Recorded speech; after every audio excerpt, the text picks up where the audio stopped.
예, 안녕하십니까. 대통령 민정수석 비서관 조국입니다. 대한민국 헌법의 시작과 끝은 국민입니다. 헌법 제1조는 대한민국의 모든 권력은 국민으로부터 나온다 라고 선언하고 있습니다. 헌법 제130조는 헌법 개정안은 국민이 확정한다 라고 말하고 있습니다. 촛불 시민혁명을 통해 대한민국의 주권자는 국민임을 다시 한번 확인하였습니다. 촛불 시민혁명의 뜻에 따라 대한민국 국민의 삶을 담을 수 있는 국민개헌으로 국민에게 화답해야 합니다. 새로운 헌법의 내용은 국민의 뜻에 따라 결정되어야 합니다. 오늘은 선거제도 개혁과 정부 형태를 말씀드린 후 사법제도와 헌법재판제도에 대해 차례로 말씀드리겠습니다. 선거제도 개혁, 정치개혁의 시작입니다. 먼저 선거 연령을 18세로 낮추었습니다. 선거권은 공동체 의사결정에 참여할 수 있는 권리로 주권자의 핵심 권리입니다. OECD 34개국 중 한국을 제외한 모든 나라가 만 18세 또는 그보다 낮은 연령부터 선거권을 부여하고 있습니다. 미국은 이미 1971년부터 선거 연령을 18세로 낮추었습니다. 현행법상 18세는 자신의 의사대로 취업과 결혼을 할 수 있고 8급 이하의 공무원이 될 수 있으며 병력과 납세 의무도 지는 나이입니다. 청소년은 멀리 광주 학생운동부터 4.19 혁명, 부마항쟁, 그리고 촛불 시민혁명에 이르기까지 중요한 역할을 하였습니다. 그들의 정치적 역량과 참여의식은 역사의 물줄기를 바꾸었습니다. 선거 연령 하향은 더 이상 늦출 수 없는 시대의 요구입니다. 국회에 다수 법안이 발의되어 있고 2017년 1월에는 국회 행안위 법안 심사 소위를 만장일치로 통과하고도 결국 무산된 바 있습니다. 이에 헌법으로 선거 연령을 18세로 낮추어 청소년의 선거권을 헌법적으로 보장하였습니다. 이를 통해 청소년이 그들의 삶과 직결된 교육, 노동 등의 영역에서 자신의 의사를 공적으로 표현하고 반영할 수 있는 계기를 마련하였습니다. 국민의 한 표 한 표가 국회 구성에 제대로 반영될 수 있도록 하였습니다. 현재의 지역구 국회의원 선거 방식은 과다한 사표를 발생시키고 정당 득표와 의석 비율의 불일치로 유권자의 표심을 왜곡하는 문제가 있습니다. 20대 총선의 경우 민주당과 새누리당의 합산 득표율은 65% 정도였지만 두 당의 의석 점유율은 80%가 넘었습니다. 반면 국민의당과 정의당의 합산 득표율은 28% 정도였지만 두 당의 의석 점유율은 15%가 채 되지 않았습니다. 이 문제를 해결하기 위하여 국회의 의석은 투표자의 의사에 비례하여 배분되어야 한다는 선거의 비례성 원칙을 헌법에 명시하였습니다. 향후 국회에서 국민의 정치적 의사가 국회 구성에 온전하게 반영될 수 있도록 선거법을 개정하여 주실 것을 희망합니다. 선거운동의 자유를 최대한 보장하겠습니다. 민주주의 사회에서 주권자인 국민이 온전한 권리를 행사하기 위해서는 자유롭게 정당과 후보, 정책에 대하여 찬반 의견을 표현할 수 있어야 합니다.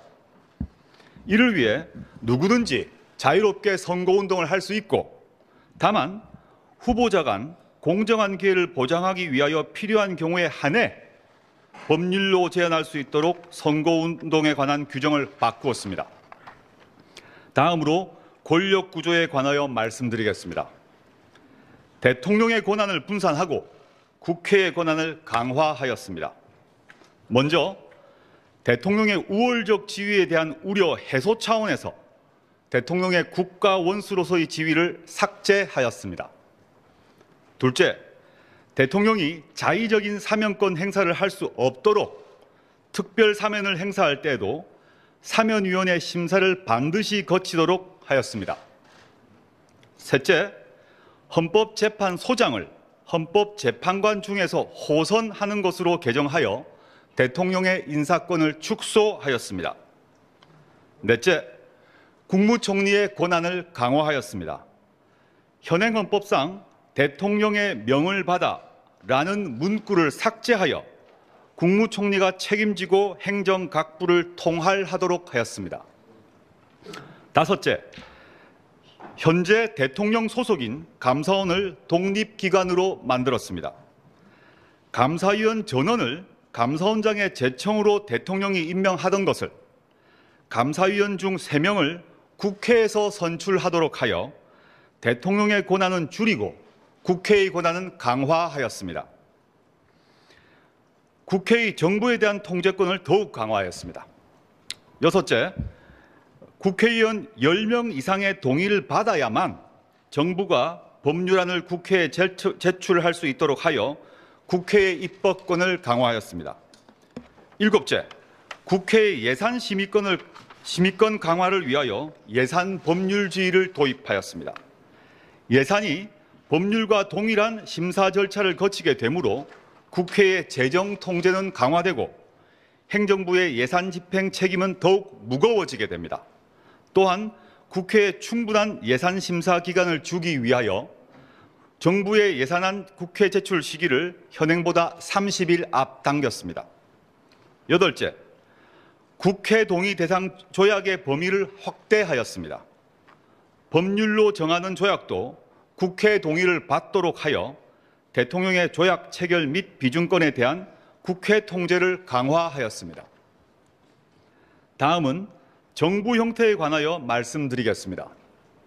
개헌은 첫째도 둘째도 국민이 중심이어야 합니다. 국민의 뜻과 의사를 존중하는 개헌이어야 합니다. 개정헌법의 내용은 국민 대다수가 공감하고 합의할 수 있는 내용이어야 합니다. 대통령제는 국민의 뜻입니다. 정부 형태를 결정하기에 앞서 우리는 2가지 물음에 답변할 수 있어야 합니다. 첫째, 국민들이 변형된 의원 내각제를 원하는가? 둘째, 대통령의 권한을 국회에 주는 것에 대해 국민들이 동의하는가? 이 2가지입니다. 우리나라는 1948년 재헌헌법 이래 현재까지 1960년부터 62년까지 2년을 제외하고는 모두 대통령제를 채택하였습니다. 대통령제 하에서 산업화와 민주화를 이루었습니다. 대통령제를 70년 가까이 유지하였습니다. 대통령제는 이미 우리의 의식과 사회에 뿌리 있게 자리 잡고 있습니다. 현재 일각에서는 대통령의 권력 분산을 요구하며 국무총리를 국회에서 선출 또는 추천하도록 하자는 논의가 있습니다. 대통령과 국회 모두 선출된 권력으로 민주적 정당성을 갖습니다. 그러나 대통령제 하에서는 관계 정립을 제대로 하여야 합니다. 만약 국무총리를 국회에서 선출 또는 추천할 경우 대통령과 총리 사이에는 항상적 긴장 관계가 유지될 가능성이 큽니다. 만약 여소야대 상황이 되면 대통령과 국회에서 선출한 또는 추천한 총리가 정당을 달리하게 됩니다. 이 경우 이중 권력 상태가 계속되어 국정 운영이 어려워질 가능성이 높습니다. 특히 국가 위기 상황에서 대통령과 총리가 충돌할 경우 그 피해는 오롯이 국민의 몫입니다. 만약 대통령이 국회 추천을 거부할 경우 전국은 혼란에 빠지게 됩니다. 한국 정치 문화에서는 대통령과 국회에서 선출 또는 추천된 총리가 갈등하고 대립할 가능성이 높습니다. 정부와 국회 간의 협치를 이유로 국회의 국무총리 선출권 또는 추천권을 주자는 주장이 있지만 현재에도 국회 동의를 얻어야만 총리로 임명될 수 있어 대통령과 국회 사이에는 균형과 견제의 원리가 작동하고 있습니다. 국회 동의 절차에서 낭만 총리 후보가 한둘이 아니지 않습니까? 국회에서 국회에게 국무총리 선출권 또는 추천권을 준다는 것은 분권이라는 이름 하에 변형된 의원 내각제를 대통령제로 포장한 것에 불과합니다. 국민이 원하는 것은 무엇인지 분명합니다. 지난 13일 국회 입법조사처가 발표한 각종 여론조사를 보면 정부 형태와 관련해 4년 연임제 또는 중임 대통령제가 다른 어떤 정부 형태보다 압도적으로 높습니다. 국민헌법자문위원회의 수기형 시민토론 결과에 의하더라도 다수가 국무총리의 국회 선출을 반대하였습니다. 권력구조 개편은 국민의 시각에서 판단해야 합니다. 대통령 4년 1차 연임제는 다수 국민의 뜻입니다. 1987년 개헌 당시 5년 단임제를 채택한 것은 장기간 군사 독재의 경험 때문이었습니다. 그러나 우리는 촛불혁명을 통해 새로운 대한민국을 열었습니다. 국민들의 민주 역량은 현재의 정치권의 역량보다 훨씬 앞서 있습니다. 이제 책임 정치를 구현하고 안정되게 국정을 운영할 수 있는 대통령 4년 1차 연임제를 채택할 때가 되었습니다. 국민헌법자문위원회의 여론조사 결과에 의하면 현행 5년 단임제보다는 4년 1차 연임제에 동의한 비율이 훨씬 높습니다. 대통령 4년 1차 연임제는 다수 국민의 뜻이기도 합니다. 그리고 4년 1차 연임제로 개헌을 하더라도 문재인 대통령에게 적용되지 않는다는 점을 분명하고도 단호하게 말씀드립니다.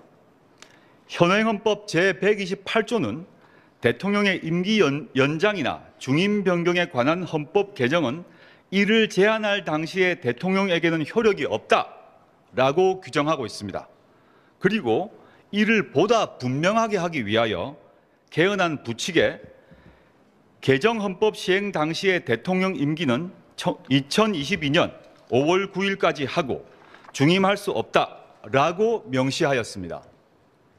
문재인 대통령 또한 지난 13일 개헌안을 보고받는 자리에서 4년 연임제라는 제도는 저에게는 적용되지 않는 것입니다. 그것은 차기 대통령부터 적용되는 것입니다. 라고 말씀하신 바 있습니다. 일각에서 마치 문재인 대통령이 4년 연임제의 적용을 받는 것처럼 호도하는 것은 명백히 거짓입니다. 다음으로 사법제도 개선에 대해 말씀드리겠습니다. 전임 대법원장 시절 법원행정처가 판사들의 동향을 파악하고 원세훈 전 국정원장 항소심을 전후해서 청와대와 연락을 주고받은 사실이 드러났습니다.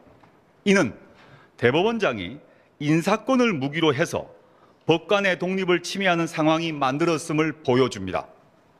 그리하여 대법원장의 인사권을 분산하고 절차적 통제를 강화하였습니다. 대법원장 인사권의 내용 및 절차를 개정해 법관들이 대법원장을 의식하지 않고 오로지 헌법과 법률, 양심에 따라서만 재판할 수 있도록 여건을 조성하고자 합니다. 그리하여 대법관은 대법관 추천위원회의 추천을 거쳐 대법원장이 임명 제청하도록 하였습니다. 일반 법관은 법관 인사위원회의 제청과 대법관 회의의 동의를 거쳐 대법원장이 임명하도록 하였습니다. 또한 기존에 대법원장이 행사했던 헌법재판소 재판관 3인, 중앙선거관리위원 3인에 대한 선출권을 대법관 회의로 이관하였습니다. 한편 일반 법관의 임기제를 폐지하여 법관의 신분 보장을 강화하고 재판의 독립성과 중립성을 높였습니다. 다만 이로 인한 폐해를 막기 위해 징계 처분에 해임을 새로 포함시켰습니다. 국민의 재판 참여를 통하여 사법의 민주화가 시작됩니다. 법률로 정하는 바에 따라 배심 또는 그 밖의 방법으로 국민들이 재판에 참여할 수 있도록 하였습니다. 국민의 사법 참여로 직업법관에 의한 독점적 재판권은 견제되고 사법의 민주화는 강화될 것입니다. 다음으로 평시 군사재판을 폐지하였습니다. 군사법원은 비상계엄 선포 시와 국외 파병 시에만 설치 운용하도록 함으로써 국민의 기본권 보장을 강화하였습니다. 그리고 악용 가능성과 재판 청구권 침해 논란이 계속되어 온 비상계엄화 단심제 규정을 폐지하였습니다. 헌법재판제도 개선에 대해서 말씀드리겠습니다. 헌법재판소 재판관 구성을 다양화하였습니다.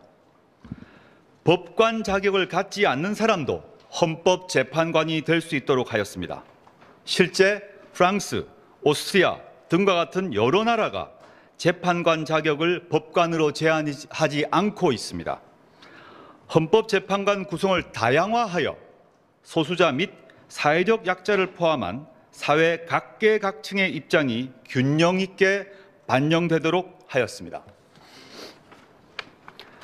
대통령의 헌재소장 임명권 조항을 삭제하였습니다. 헌법재판소장을 재판관 중에서 호선함으로써 그동안 논란이 많았던 임기 문제를 해결하는 한편 헌재의 독립성을 높이고 합의제 기관으로서의 기능을 강화하였습니다. 마무리 말씀드리겠습니다. 헌법은 대한민국의 틀입니다. 국민의 권리, 국가의 책임과 역할, 대한민국의 미래에 대해 이제 새로운 틀을 마련해야 합니다. 30년이 지난 헌법으로 국민의 뜻과 시대의 요구를 따라갈 수 없습니다. 국민이 바라는 대한민국은 국민의 자유와 안정과 최소한의 인간다운 삶을 보장해주는 나라입니다. 국민의 참여와 의사가 반영되는 나라, 더 정의롭고 공정한, 그리고 중앙과 지방이 함께 잘 사는 나라입니다. 국민의 기본권과 국민 주권은 확대되어야 합니다. 지방 분권과 자치는 강화되어야 합니다. 불평등과 불공정은 없어져야 합니다. 대통령 4년 1차 연임제가 지금 채택되면 4년 후부터 대통령 선거와 지방선거를 함께 치를 수 있습니다. 이렇게 되면 대통령과 지방정부가 함께 출범하고 총선이 중간평가 역할을 하게 됩니다. 대통령 임기 중 치르는 전국 선거를 3번에서 2번으로 줄여 국력 낭비를 막을 수 있습니다. 이를 위해 이번에 실시하는 지방의회 의원 및 지방자치단체장의 임기를 2022년 3월 30일까지로 하고 그 후임자에 관한 선거는 다음 대통령 선거와 동시에 실시하도록 하는 부칙을 두었습니다. 이제 시간이 얼마 남지 않았습니다. 더 이상 미룰 수 없습니다. 국회에 당부드립니다. 이제 국회의 시간입니다. 주권자인 국민의 뜻에 따라 국회의 권한에 따라 대통령이 제안한 헌법 개정안을 충분히 토론하고 검토하여 주십시오. 그리고 필요하면 국회가 개헌안을 발의해 주십시오. 국회가 합의하면 국회 개헌안을 제출해 주십시오. 다시 한번 간곡히 호소합니다. 양보와 타협을 통해 국민의 희망을 이루어 주십시오. 국민의 삶을 담는 그릇인 헌법을 국회가 완성해 주십시오. 존경하는 국민 여러분, 촛불 시민혁명으로 새로운 대한민국이 시작되었습니다. 헌법이 바뀌면 내 삶이 바뀝니다. 새로운 대한민국의 기본 틀은 개헌으로 완성되어야 합니다. 국민 여러분의 관심과 적극적인 지지를 부탁드립니다. 감사합니다.